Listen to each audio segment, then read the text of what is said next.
आज हमारे साथ एक विशेष मेहमान है डॉक्टर मुफस्सिल। बहुत स्वागत है डॉक्टर साहब आपका। मैंने आपको खास तौर से इसलिए जोड़ा है डॉक्टर मुफस्सिल क्योंकि जो जॉन लीक बताएंगे, चूंकि आपने लंदन में काफी शोध किया है, कई फार्मा कंपनियों में आपने काम किया है, तो शायद जॉन लीक की बात सुनने के बाद आप कुछ कड़ी जोड़ सकें और हमारे दर्शकों को बता सकें। इसलिए मैं दर्शकों से आग्रह कर रहा हूं कि अंग्रेजी में है, मैं तर्जुमा उसका करता जाऊंगा, मैं ट्रांसलेट करता जाऊंगा, हिंदी में बताऊंगा। लेकिन पहले जॉन लीक, अब मुझे लगता है आप समझ भी जाएंगे, लेकिन जो दर्शक की हिंदी में कंफर्टेबल होंगे उनके लिए मैं दोबारा बोल दूंगा। पहले अब जॉन लीक की शुरुआत करते हैं, फिर हम आपको सारी बात बताते चलते हैं। जॉन लीक का वीडियो प्ले करिए। To help me conduct my investigation. But my investigation is the investigation of I'm investigating criminal conduct.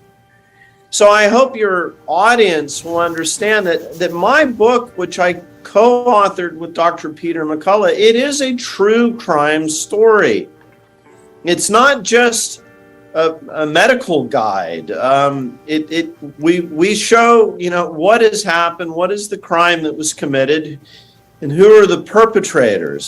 Well, I mean, okay, so if you think of kind of a conventional crime, what we see in the movies or on television. So let's say there's a serial killer who's running around Houston murdering, I mean, God forbid, but let's say that this were to happen. And so my job as an author is, figure out what's going on. It probably will require talking with the police, with the prosecutor's office, figure out what's going on, figure out who are the characters, who is the perpetrator.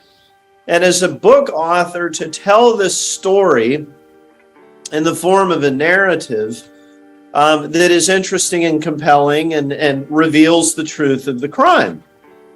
Well, with this pandemic response, starting, straight out of the gate in March of 2020, I began to think that this isn't a conventional true crime story. It's not some maniac running around town killing women or something.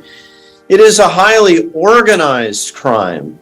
I would compare it, the easiest comparison is to the mafia.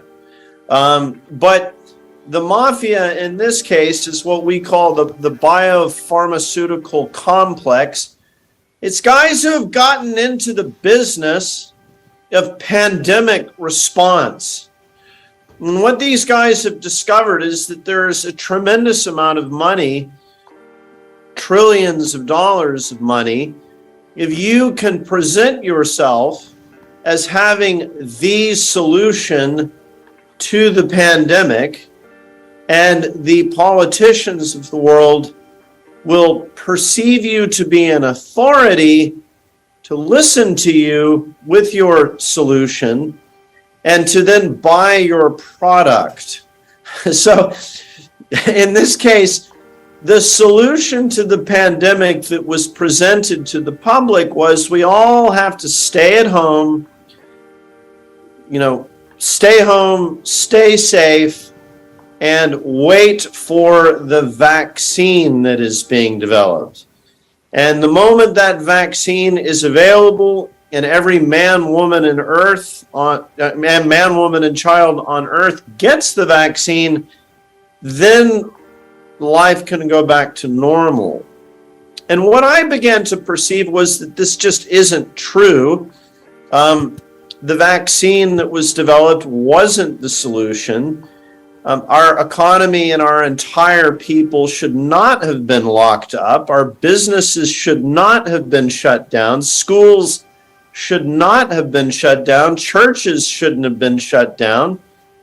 That the whole pandemic response was based on fraudulent misrepresentations. It's the biggest fraud that's ever been committed in the entire history